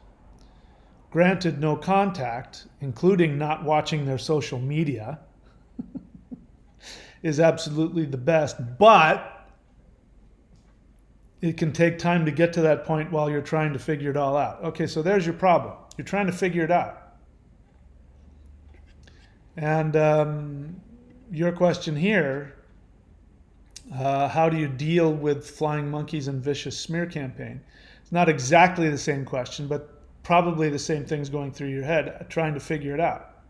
So here's the problem. I just explained to you. If you watch from the beginning, go and watch from the beginning. Why they're doing that to you is because you know now internally they have a gun to their head that they have zero control over, that is telling them they must destroy you. So if they're engaged in a smear campaign, it means that they're still bonded to you. And they are doing everything in their power to destroy that bond within them. You're already gone, maybe. But inside of them, they're still bonded to you. Because remember, they're an infant. They're like Velcro. This is the thing about borderlines. This is why when you get with a borderline, guess who you get to listen to? Listen to them. You get to listen to stories about all of their exes and how all of their exes were horrible. Because they're still bonded to them too. They're carrying around with them. They've had 100 partners. They're carrying around with their, like in the movie, what was that Sacha Baron Cohen movie, Bruno? Remember when he puts on the Velcro suit? And everywhere he goes, he takes everything with him. Well, they got this Velcro suit, and they're taking you with them. You're a good borderline. You're an inverted borderline. You're a good codependent. So you're letting them take you. This is why no contact has to happen. No contact doesn't mean not calling them and not texting them. And, trying to deal with it when they've come back and, because their Velcro pulls them back to you. No contact means that you block every avenue of contact, including social media. And you do not look on their social media. I mean, my borderline's Facebook is blocked. I blocked it. So even if I were to type in her name, her page doesn't come up. So how do you deal with a vicious smear campaign? You don't. Why do you need to deal with it? I mean, unless they're taking you to court, or unless they're, you need to get a restraining order or something like that. If we're just talking about them talking badly about you, why do anything? What are you going to do? I mean, seriously, what are you going to do? You're going to go around to everybody and tell them no who you really are? I mean, if they're your friends, they're not going to listen to the smear campaign. If they do listen to the smear campaign, then it's time to get better friends. That's my question to you, Robert Wilco. How do you deal with a vicious smear campaign? You don't deal with it. You don't do anything. Just disconnect and move on. I know that's easier said than done, but what else are you going to do? In terms of this one, when you break away from the BPD, what do they get out of posting many? My first question to you is, who cares what they get out of it? The practical thing, and I want everybody to start being practical. The practical thing is, what does it matter what their motive is? If you're being held down by a murderer and he's coming at you with a knife and he's coming down and he's going to stab you in the neck with that knife, you don't have any time to go, let's see, why is he stabbing me?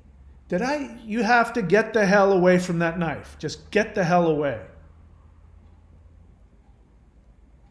Your BPD is posting mean things to you about you online. Who cares why? Having said that, I'm going to answer your question. I answered it before. Inside of their mind, there is a part of them. Now, please don't be a good codependent and think you can save this part, because you can't. The part I'm talking about has the least amount of power here. There's a part of them that still loves you. There's a part of them that knows that you loved them, took care of them, and that if they allowed themselves, if they had the ability to allow themselves to love you, that you might give them the love they've always wanted. But remember, if they do that, their internal narcissistic Jehovah parent has a gun to their head. It says, I'm going to kill you if you do that. And so not only that, but every feeling they have for you after that, the parent is saying, you haven't killed them yet. So they have to, in their mind, commit psychological murder. They must try and get rid of you. They can't get rid of you, so anything that is left of you around on social media, they have to destroy that. Now, this is why, I'm talking to the codependents here.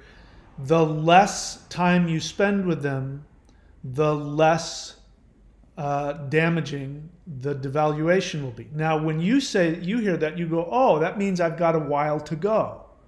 That means it can be healthy for a while. I can, there's like a when it comes to opiates, there's like a grace period where you can take opiates before you become physically dependent. So you're doing that. You're trying to get as much out of it as you can, thinking that either that, or when I tell you there's a part of them that actually really does appreciate you and love you, they just can't allow themselves to feel it. What you hear in that is, oh, that's the one I can fix. I've got superpowers. I can fix them. No. What ends up happening is that their internal parent, this is the mental illness part, their internal parent is in fact more powerful than anything in the universe.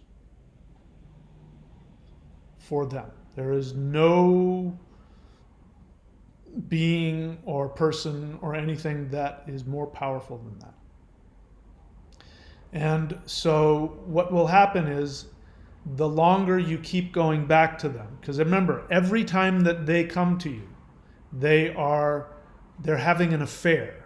They are betraying their first true and only love, which is their internal narcissistic murderous parent.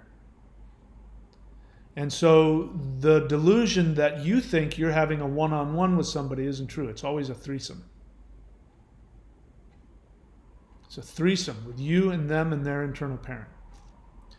And so every time that they come back, they're trying to escape. So they rage at you, they split on you, they ghost you, they do whatever it is that they do. Then they come back. They come back because it's like in the Garden of Eden, Adam and Eve aren't supposed to. They can do anything, but they can't eat of the one fruit that's going to give them self-awareness and they'll individuation. He says, if you eat this, you'll become like God. And we don't ask, religion people don't ask, well, why can't I be like God? They just go, oh, wow, there's only one God. I shouldn't mess with that. Because if you become like God, then you've betrayed them. You can have you don't need an internal parent to run your life. You can parent yourself. You will have to leave them. They can't tolerate that because they're narcissists. Jehovah's a narcissist.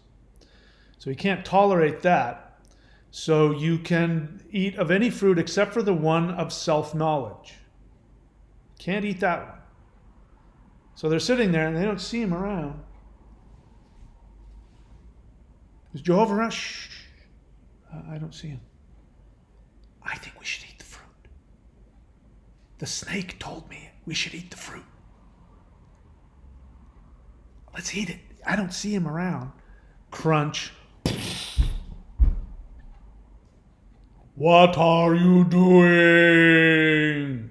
That's what happens. So the borderline doesn't see the nasty, angry parent and or their need for love starts coming back to them, because now the rage has subsided and the bear is sleeping in the cave. Their internal psychopath is sleeping in the cave. And they feel this immense need, and they remember. They remember that time that you took care of them, or that you loved them, or the intimacy. They remember. It's not gone. They're still Velcroed to you. And you're the closest one. You're the most recent one. So they're going to sneak away from Jehovah, and they're going to have this affair with you. And it works. Jehovah doesn't show up. Maybe a little bit, but I can block his text for a while. And then they start to have it, and then you fall in love, and then when they feel the bond, Jehovah raises his ugly head and says, "What are you doing?" And the borderline says, "I'm not with them. See, watch, I'll destroy them. I'll ghost them. I'll destroy them." You've been with them for 5 years, for 10 years, or however long it is that they, if they're chasing after you online, it means that they bonded with you on a deep level. So the deeper the bonding, the more they have to destroy you. That's why when somebody came on yesterday and said, that's not true. I've been with a borderline for a long time. And I can't say, I don't know. Maybe that borderline really is in therapy, and maybe they're the one in 10,000 that has the ability to, manage their impulses. I know it can happen. I believe it can happen. I'd like to encourage borderlines to get help. And if there's a way that, if there's like a 12-step for borderlines that helps them to stay in a place of recovery yet not recovered, nobody would be happier than me. I would change my channel to the How to Fix a Borderline channel if I could. But, when I hear somebody say I've been with them for a long time, the first thought that comes up is, all right, well, come talk to me in a year, 5 years. People have been with them for 10, 20, 30 years, and the final devaluation is so horrific because there's a gun to their head. And they have to completely, totally wipe out your existence. Or like Jehovah, they have to keep you in eternal turmoil. They have to continuously punish you. How dare you love me? How dare you? They must punish you. The more you love them, the more they must punish you. Because it's two things. It's them pleasing the internal parent, and it's also them projecting onto you what happens inside of them. Because before they do it to you, they do it to themselves. It's instantaneous, of course. It's the minuscule instantaneous thing. It happens instantaneously. So they don't know the difference. But trust me, there is a process. If you could slow time down, 100 billion times, you would see it started with this need, which gets met, which makes them go, oh, that feels so good, which then makes them afraid. Oh my God, Jehovah's coming after me, which makes them rageful, which makes Jehovah rage at them, which overpowers them, which makes them turn and rage at you in whatever way they do. It happens so fast, they never see it coming. But trust me, there's a conversation that happens. And the sad part is that they've just been trained really well to do that, and they were trained at the earliest possible time in life. The borderline, the narcissist, the psychopath, the sociopath, the cluster B. Sad part is that they would have been those infants that died from lack of love. They just got just enough to keep them from physically dying. It's very sad. Codependents aren't that far off. If you're with a borderline, it means you're severely codependent. You're an inverted borderline. Maybe we should call codependents covert borderlines. Maybe. Actually, that word's already in use, isn't it? Inverted borderlines. Anyway, let's see if there's any more questions.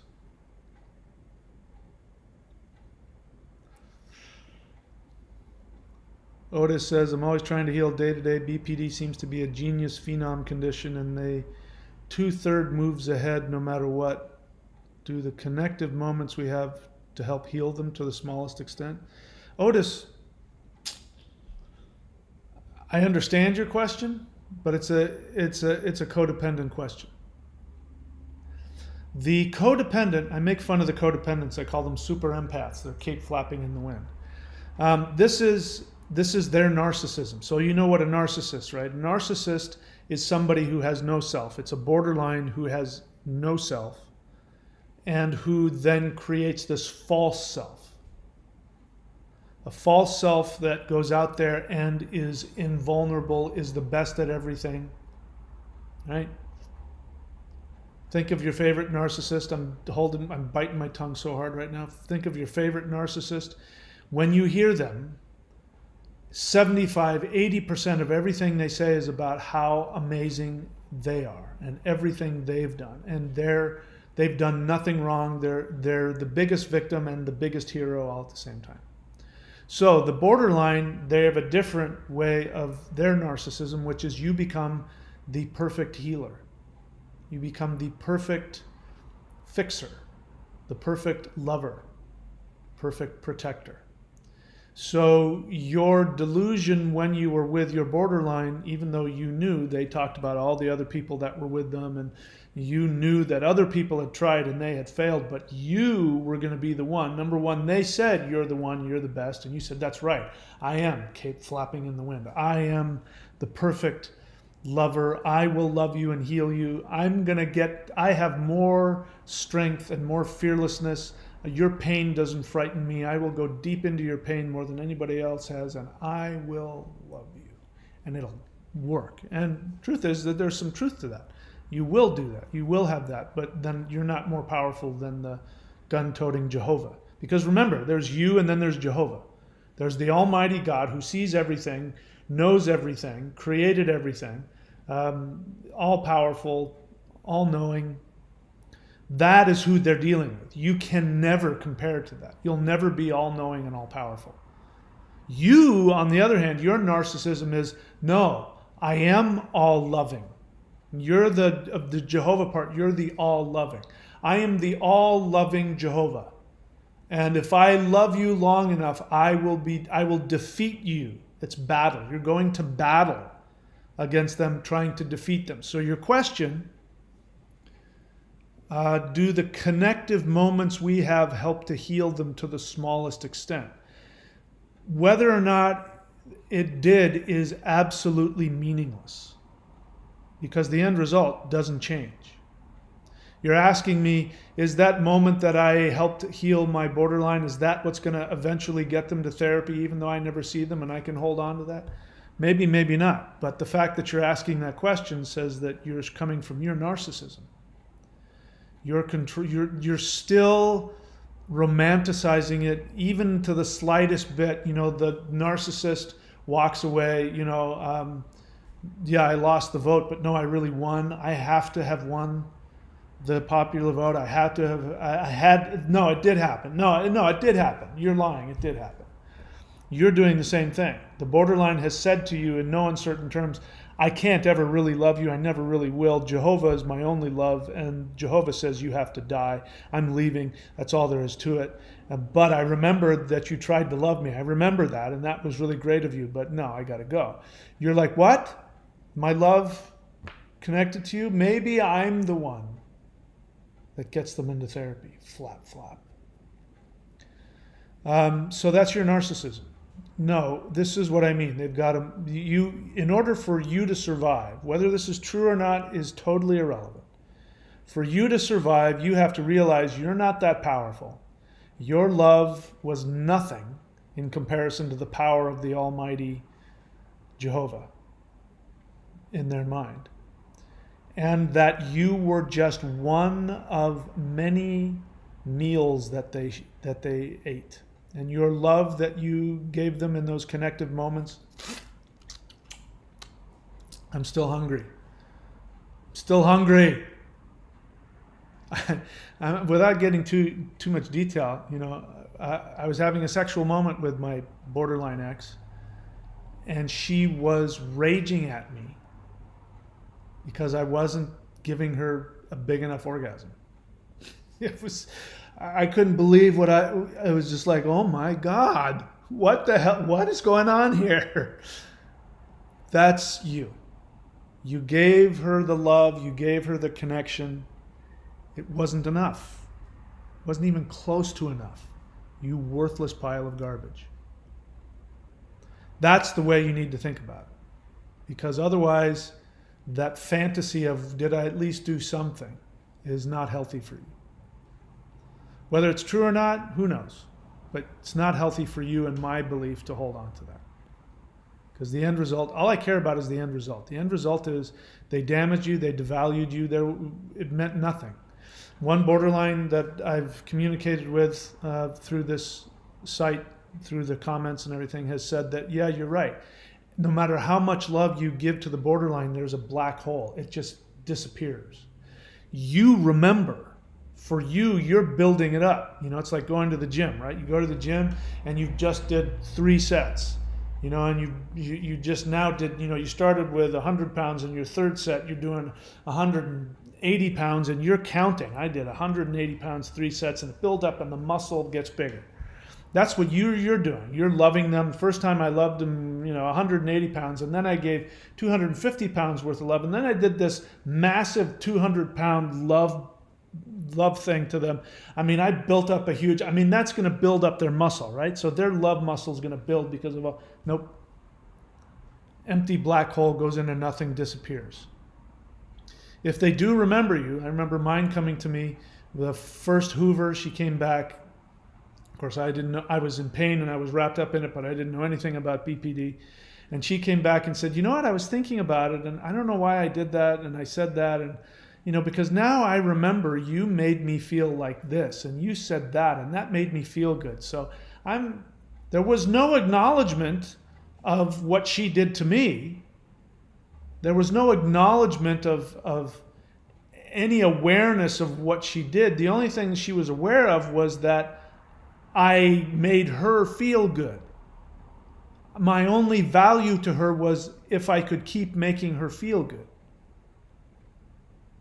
So no, your love, completely, totally worthless, empty, non-existent, waste of energy. I hope you can hear that so that you can heal, so that you can disconnect and heal. Robert Wilco, when I've explained to my close family about what I've experienced, it's made me feel better. I've kept silent with so-called friends who I love. Okay, all right. I can't, nothing to say about that. That's his experience.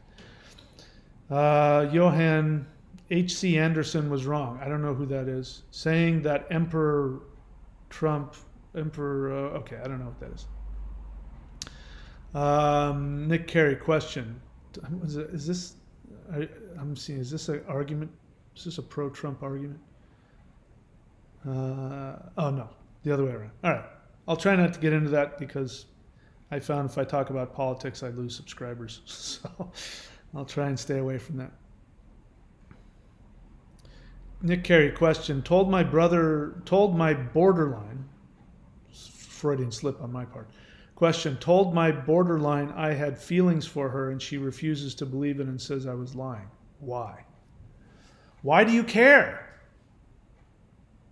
What does it matter? Why do you want to be with somebody that doesn't believe you when you tell them that you love them? Do you see how devaluing that is? She just told you you're full of shit. She just told you your feelings are worthless and non-existent and have no value. I don't believe you. Or maybe she said, I don't believe you. Either way, it's the same. Why do you care? Why are you still with your borderline? If she said it the way that I just acted it out, I don't believe you. Do you really? You're getting pulled into the bear trap, my friend. So here's my prediction. I don't know you. I could be totally wrong. I'm okay if what I say pushes your buttons because that's my goal right now. I'm going to push your buttons. My prediction for you is that you won't listen to what I'm telling you. that you are going to find a way to go back and prove to her that you really do love her. You're going to, by asking the word why, or the question why, you think I or she is going to give you some valuable information about something she didn't get or something that's wrong with her that needs loving and healing. You're going to go and be the one to heal it. She's going to then turn around and love you, and you guys will be together forever. You know there's a big risk. You can feel it. You can feel, that's why you're asking me, why does she say that? If you can tell me why she says that, then I'll be able to do it right, and then I'll make her love me. You're going to go do that. She's going to pull you in ways you think you're in control, and she's going to be in complete control the whole time. She's going to get all the love out of you that you can muster, and then she's going to punish you for it. And maybe she'll do it 3 or 4 or 5, 10 more times. Maybe you'll keep going back. That's my prediction. My suggestion for you is to just get the fuck out of there. To tell her, I'm sorry, I can't be with you. I think you should look into borderline personality disorder, and bye-bye. And then you cut off all communication. And you deal with your guilt because you know that she might have feelings. She's probably not going to give a shit. She's going to move on to the other 2 guys that she's got waiting in the wings that you don't know about. But maybe it'll cause her pain. Who knows? But it's, feeling guilty about no contact with a borderline is like feeling guilty for not being the shark's meal. If you escape a shark attack, do you spend any time going, I should have just given him my calf? I mean, he was hungry and I didn't give him the food. It's how you have to see them. And then you can go through what I've gone through, and then you can love them. I have nothing but love for my borderline ex. I'm never going to see her again. I'm never going to have any interaction with her ever again. Even if she gets healthy, I will never, ever interact with her again. But I have nothing but love for her. I know when she devalued me the most horrific way anybody's ever devalued me, she had a gun to her head. And she couldn't help saying what she said. And if I had stayed with her, and if she allowed herself in that condition to love me, it would have killed her. Her head would have exploded. She would have died. So I have no negative feelings. I have nothing but sympathy for her. And I'm happy that it didn't work out. I'm happy that she was pushed to that point to devalue me so that, I could stop being a source of torment. Because borderlines, what you don't realize is you're a source of torment for them. The more you love them, the more tormented they become. It doesn't mean that they don't deserve love, and it doesn't mean that they maybe can't get some therapy and find love, but you are a source of torment for them. You're torturing them. Imagine that. Imagine the choice you have to make. Someone's got a gun to your head or a gun to your child's head or something like that. And, I was hearing this story about one of the most famous martial artists, a guy named, they only know him as White Eyebrow. And one of the stories about him is that he was a Shaolin monk who in the 16 or 1700s was fighting against the Chinese imperial government who was trying to destroy the Shaolins. They took him hostage because he was such an amazing martial artist, and they made him. They took his friends and held them captive and said, if you don't lead our armies against the Shaolin monasteries and destroy the monasteries, we're going to kill all your friends. So he led the imperial armies and destroyed his love of the Shaolin temples. Can you imagine the hell that must have gone through as he, one of his most famous battles is he had to do battle with one of the Shaolin master and end up killing him and breaking his neck. Can you imagine what it must have gone through that guy? I can only imagine how horrible that must have been. That's what the borderline goes through every time they love you. Every time that they split on you. It's either you or their child, you or their own life. You're tormenting them. And average people know this. Non-borderlines know. When they get love bombed, they go, that's creepy. That's weird. This doesn't feel right. I don't trust this person. You fall for it. Stop tormenting the borderline. Leave them. Stop trying to figure out why they do what they do. Doesn't help anybody.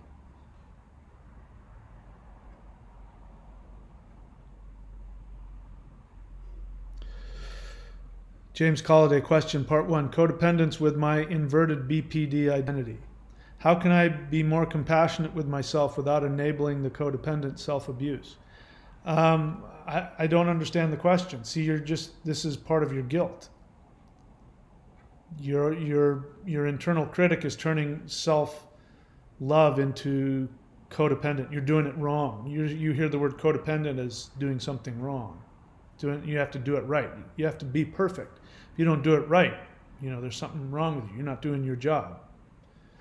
So you can't turn off the feelings. You can't stop the codependent guilt. You just have to do it.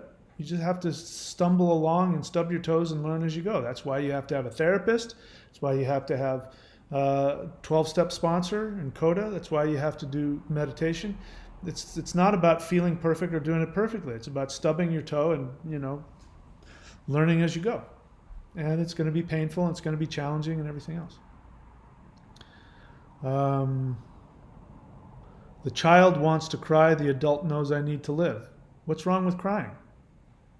Why can't the adult live while the child is crying? There's no reason for doing that. Why talk yourself out of that? I mean, I understand why. I'm just playing devil's advocate. If I allow my child self to be a child, this lifetime of self-acceptance I feel I've missed out on, I find myself overcorrecting and being too permissive. That's all your nonsense talking at you. And Jameson, I have a pretty good idea of your age. I'm a hell of a lot older than you. So how dare you say that you've missed out on life? If I could take the knowledge that I have now and roll back time to be your age, I would own this world. So, look, I mean, I'm 57. And we're always starting over again. And the best of my life is just coming. And, I have less amount of time, but I also appreciate everything. I appreciate every day. I appreciate every day that I'm healthy, every day that I don't have some old person's issue. I can still go to the gym. I can still lift weights. I can still surf. I can still, walk down the stairs. I can still do things that a lot of people my age can't do so well.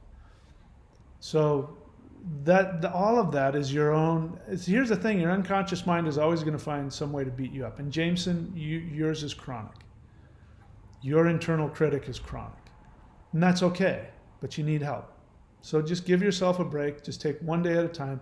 It's only one thing that matters: is are you making improvements? It's not are you making mistakes. You will make mistakes. You will do things imperfectly, even according to you. And most of the time you think you're doing it imperfectly.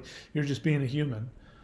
But even if you do make a mistake and don't do things perfectly, so what? That's not what it's about. It's about, did you do a little bit better today than you did yesterday? And if you made a mistake today, you forgive yourself and you move on. But yeah, you're just beating yourself up over nothing. Kayla Starlight. After treating the one I know with love, the first split was on his birthday. Of course it was. It was birthdays, Thanksgiving, Christmas, holidays. Of course. I mean, that's when they split the most, because those are the days when you're supposed to bond with your family. So they can't do that. They start to bond, they hear the gun cocking in their head, and they have to get safe. They got to get away from the gun. So they split. I was told I reminded me of his mom. I didn't know enough at the time, then it just got worse. Okay. So, all right. So I don't see any more questions here. I think I've made a pretty good... This has been a fun conversation for me anyway, so there'll be more of these coming. Bottom line is this. They have mental illness. They cannot give you what you want. All the other stuff, everything I've said is meaningless except that it gives you the ability to separate. If anything I've said has given you the ability to go no contact, meaning you break off all contact with them, and to do the three things, therapy, coda.org, go to coda.org, go to a Zoom meeting, an online meeting, and raise your little virtual hand and say, I'm new, can somebody walk me through the steps? Step 3, meditate every day. That's the only thing you have to do right. James and Colliday, those are the only 3 things you have to do right. Everything else you can do wrong. But if you can say to yourself, yep, I've got a therapist, yep, I'm going to Coda and I'm working the steps, and yep, I meditated today. If you can say yes to those questions, you get an A plus 100%. Knowing you, you'll find a way to judge yourself over that. But that's, if you want the 3 things to do on a daily basis, you can do that. Okay. All right, that's it. All right, so that's all for me today. So thanks for coming on again. Click the join button. Click the join button as a super empath, and you get access to members-only videos where I go in depth on how you can heal. You can also check out the 90-day challenge over at thunderwizard.com. That is a really helpful practice. Doing the 2 together, you don't have a meditative practice, do that. You can use that as your meditative practice. And help you get your life back and do the things that you want to do and get your life. Get away from living for other people and learn how to live for yourself. That's what the 90-day challenge is about. All right, that's it for me. I'll see you guys all later. Thanks for watching. And be safe.